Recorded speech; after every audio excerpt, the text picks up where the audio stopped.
What's up? Hey, how are you? Hi. Nice to meet you. Yeah, you too. So, what are you up to today? I work a lot, and I finally get a day off. And like I told you earlier, I was going to do a giveaway, a live stream, but I can't find the comments, or I can't see the comments, so obviously I can't do it. So, jump on here and see what you guys are talking about, and do a live stream here. Yeah, it's kind of funny when you have days off, it just turns into being an Elvis research day and Mm-hmm. catch up day when you can't do it during the Yeah. week. But So, you have a pretty new channel, right? relatively new. Yeah, my Instagram's been around probably a couple years now. A couple years. Yeah, it's been doing. Yeah, you do a lot of reels, huh? And Instagram's pushing reels, so you got a lot of followers fast. What do you think about that?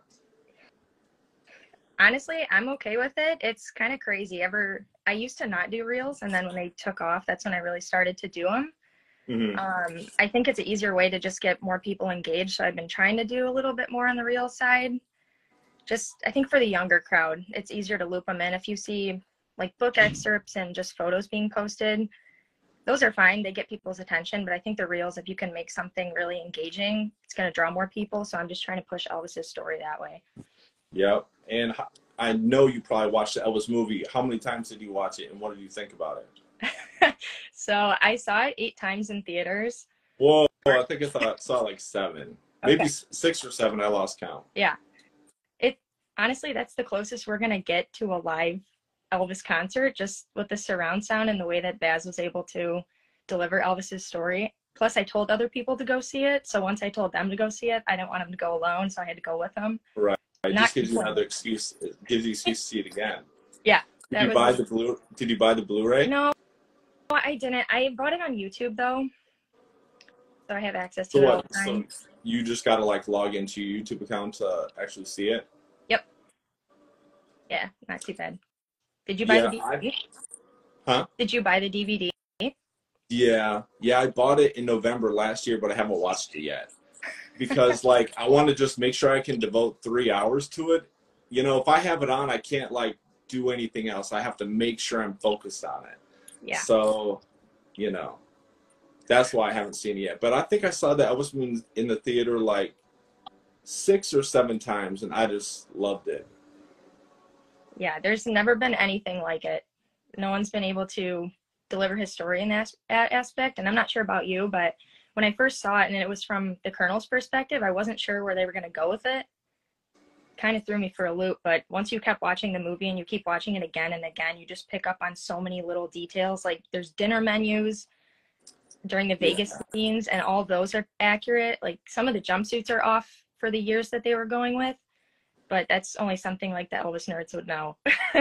um, Yeah, like I was worried that they were not going to tell the right story, or maybe the right story from my what I think is the right story. yeah. But right from the intro, when I saw that Parker was narrating it, and it showed really, I mean, early on it showed him as the villain, and to me, like some people think Parker made Elvis, but I mean, if that were the case, like other people have said, well, why didn't he make another Elvis? You know, Yeah. because he died in '97. Elvis died in '77, so he had 20 years, but he didn't make anybody else. So I think that just shows that really Elvis made him. Like I think Parker did good for Elvis in the '50s, but after that, I think Parker was just following the money and maybe what sounded good to him, and that really wrecked Elvis's career. And I don't know if you've seen any of my. Uh, I think that Elvis didn't really like confrontation, and Parker seemed to be a pretty overbearing guy, and so I think that's probably one of the main reasons why Elvis didn't really get rid of him like he should have. What do you think about that? Yeah, it's such a tough subject because everybody says the one common theme between those two is just no one understands their relationship. So I agree with you. I think in the 50s, he kind of needed the Colonel's promotional side to help get his name out there, get contracts and all of that. And maybe he needed him when he came back from the Army just to make sure that his fan base was still there and to get him jump started. But I think he could have dropped him after 62 and been fine. I think so too. Yeah, I think like he helped get Elvis famous maybe a little sooner than what other people could have. Yep. But he definitely didn't make Elvis. No. You know, like I think Elvis would have made it anyway, but it maybe would have taken him a little longer. You know, like Parker helped him get on TV right in January '56. But after that, and I think he was good with getting Elvis into the movies. And on a side note, I don't know why, like in the 60s, they didn't keep the formula of the 50s. Like in the 50s, he made good records. He was in the studio making good songs, and he also made quality movies. I don't know why they didn't follow that pattern. Well, actually, I think I do. So I just watched the book. I just read the book, Being Elvis and Lonely Life, and I think like that book was sort of like a script for the Elvis movie. But anyway, in that book, they were talking about how it was cheaper. They found out that it was cheaper for Elvis to do movie after movie, and it was only like 3 to 4 weeks worth of work for more profit. The movies were, the like concert and touring was a lot more work for Parker, and it just wasn't as profitable as the movie. So it was like quick work.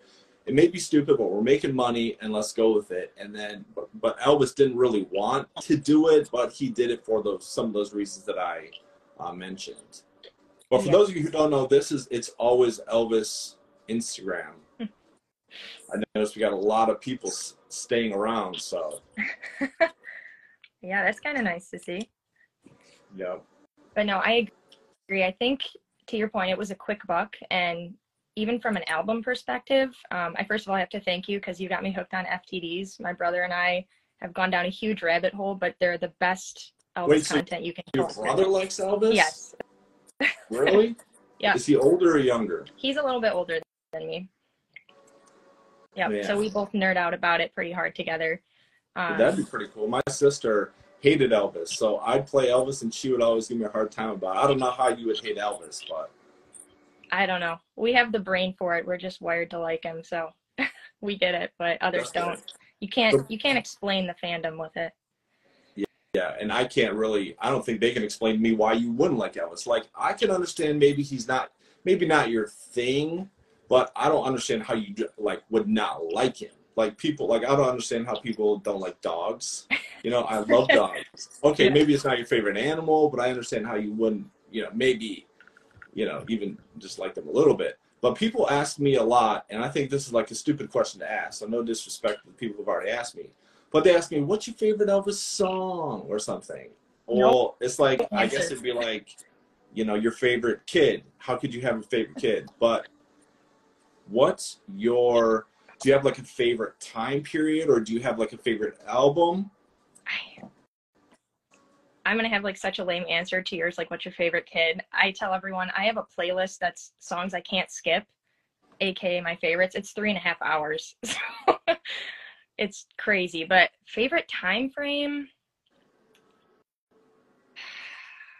I feel like everyone's is like 68 to 73. I like stuff outside of that, but that whole time frame, the comeback is just like a slap in the face to the world. Like, you thought I was done, used up, but I came back to just show you I'm not even close to being done. Yeah. 1969, there's not like a lot of concert footage, but he was just ready to get back into everything. So he had so much fire that year. Yeah. I wish, like you said, 68 was like a slap in the face to the music world and the world, saying, hey, I am the king. You may have forgot about me. You may thought I was washed up, but I am the man. And when Elvis gives his full effort to something, he's the best. And so you see him rejuvenated in 68, and like he didn't have a lot of new material except for like Memories, A Little Less Conversation, which he almost did. But he even took his old material and like breathed new life into it, and he made it like current, you know? Yeah. So I wish he would have, and in '69 he followed that with really good songs and records and singles. But I think, you know, under Chips Moman was the producer there in Memphis. But in '70, I think he kind of lost his way because um, Felton Jarvis went back to doing the producing, and I think Felton maybe like Elvis liked him for whatever reason, you know, and he was during the soundtrack era, movie era, but I think that he wasn't really good for Elvis. I think he was more of a yes man. And if you like listen to the FTDs from the '69 sessions, you see Chips like saying, "Hey, like don't play that guitar," or like I don't know if you've caught that, but I Yeah. think it was on True Love Travels on a Gravel Road. He told him not to play the guitar as much, and that it's kind of stupid. Like nobody told Elvis that, but Elvis listened, and I think Chips got good work out of Elvis. Like even though I like songs like Heart of Rome and stuff like that that Elvis did the following year in '70, I sort of wonder like I know those are personal favorites of yours, but like why are you doing that?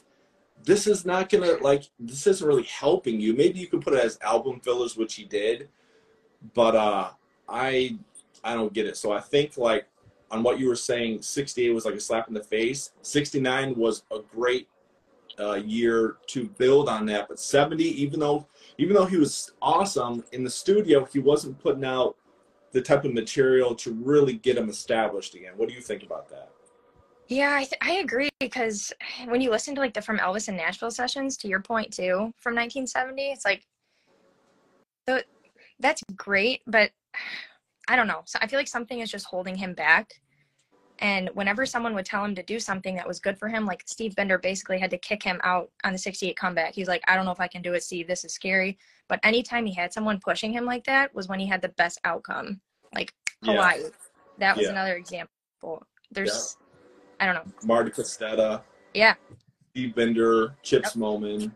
Like, you know, it was good those June sessions for the Nashville sessions. It was good for like the country Yeah. album, but like you need stuff that's going to be more like commercial, you know. So I don't know why. I mean, he did have "You Don't Have to Say You Love Me," which was good. "The Wonder of You," which was good, which was like a concert recording. Yep. But like when you go into '71, like He I just mean, he did died. "It's Only Love." He said he recorded "I'm Leaving," which was like a disappointing chart, you know, turnout. Yep. But like, you know, other than Burning Love, he didn't really put out the hits. And, you know, a lot of fans know that it was because he couldn't get the right songs, you know, that goes back to Parker earlier. Yep. But yeah. It's kind of wild too when you think about Elvis's whole career, like the '50s, '60s, and '70s. Yes, they're their own era, but from Elvis's timeline, they're just so different. And then when you get into the '70s, like every year is just its own vibe. Like '70, you're just automatically that's the way it is. Yeah, 71, that's true. '71 is just like a lost year. But I wish there was more performances because he was really good on stage during that year. And then '72 is just Elvis on tour, Madison Square Garden, basically everything that we have footage or audio available for. But '72 was such a good year for him entertainment wise, not personally, but Yeah. entertainment wise. He was just fire that whole year. Yeah, I mean, Madison Square Garden, that was a good, like, not only the album was charted high, but just doing 4 sold out shows. Elvis on tour later that year, the announcement of the satellite show, Burnin' Love. Like, if Elvis would have got, like, the right studio material, he would, like, there would be no stopping him. But the thing was, like, I think he was, like, the number 3, I think he was the number 3 selling, act, like record act of the '70s, and in the '70s he was the number 1 live attraction. Yeah. The only thing that was a problem was his recording. So like he wasn't really gaining probably a lot of new fans. He was just capitalizing on the ones that he already had. Like I know Parker, and I think this was good, he didn't overexpose Elvis by like putting him on like talk shows and stuff. But I think that, you know, like I said earlier, following like the '50s formula, you know, Elvis was on TV, on Ed Sullivan's stage show, Steve Allen in the 50s. He wasn't like, you know, people were, yes, like he needed exposure to get his name out. But I think like a well-placed TV program, like promoting a new song would have been helpful. Yeah, it's tricky too, because when you think about all the album releases, the way that Colonel had it lined up is a movie song from the middle of the 60s was released on like a 71 or 72 album. It's so Yeah, delayed. that was stupid. Yeah, and same with the from Elvis or the Elvis in Nashville sessions and then Elvis back in Nashville. It's like songs from that 1970 and 71 are being released on 74 and 75 albums. So there's such a time lag and things weren't honored the way they should have been, to your point, getting a better fan base with new material earlier on. Yeah, and like Parker had like this budget album, like Camden label, or what was that? He had like another label that basically was like that he got a lot of the profits for, and so they released a lot of stupid stuff, and it was harder and harder to get Elvis in the studio. Yeah. And so that's another reason why, like in '75, they did Having Fun with Elvis on Stage, those type of things. But yeah, that's true. I never really thought of it that way. Like each year in the '70s is like a different vibe, like you said. Yep. Like you got 71 and 71, he started off strong in Vegas, and then in the summer, I just realized we've been on for like 15 minutes. You can say you want to go if you want, but no, you're fine. And he did strong Vegas engagement, and then in the summer it was sort of like, I don't know if you've seen much of it because there's some footage out there, and there's some soundboards too, but like summer he started to get like, I think, kind of bored. But then the November tour, like Boston Garden, like that was awesome. And I think I'm sure you have, because you make so many reels, so I'm sure you come across that footage, but that is awesome stuff. So, and then you got 72 and 73 with the Aloha and going downhill, but there's some fan footage that comes out to show Elvis really moved a lot, like even more than Aloha. Yeah.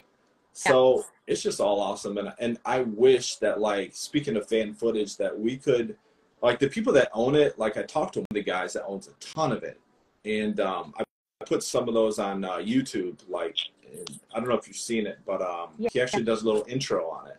Yep. Those are sweet. But I wish they would, like, find a way to release it. I know there's like what's that DVD that had a lot of the release performances?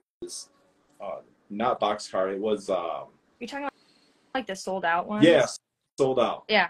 Yeah. Like I wish we got more of that. I haven't even bought that, but I wish that all the, like, well, even like Prince from Another Planet, like that was audience footage that they bought from somebody, and they remastered it. I wish they would do more stuff like that, because like the reason why they didn't do like a remaster yet of Elvis on Tour was because in 2001, when they did the special edition of That's the Way It Is, which I was so excited for back in the day, I guess it didn't really make as much money as what they thought. And so I think they got a little fear about that. But with the Elvis movie doing so well, you would think that, hey, there's still money to be made, so maybe they can look into these type of endeavors like they did with Prince from Another Planet. Yeah, I agree. And I know you've talked about this too on your channel, but releasing the last concert footage that they 77? have. Yes. Yep. Now that more people understand his story, at least a little bit, not to the extent that we do, but now that they have a better understanding, I agree. I think we're getting close to time where they could release that and there wouldn't be as much backlash on it. Hopefully. I don't think they will. No. We'll see. Because not only was he overweight, but he was also medicated. Yeah. Which some fans don't want to believe. But and this for everybody watching, don't take this the wrong way. But since Lisa Marie has passed away, unfortunately, I think she was one of the big proponents of, like, we're not releasing these ever. But maybe new management gets in there, maybe they will release it. Like, don't take that the wrong way, but I'm saying maybe there would be a possibility of it in the future, but not really too optimistic. What is the young lady's name, please? I don't know her name, but she runs It's always Elvis Instagram page. The real REEL King. Queen. Whoops. Or maybe King. I don't know how you know. But the first route was right. We'll stick. All right. Well, it was good talking to you. I got some other requests, and talk to you next time. Follow. What's your name?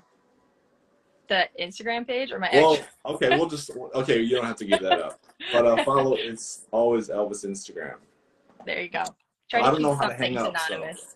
So, yeah. You're good. Nice talking to you. Yeah. You too. Bye.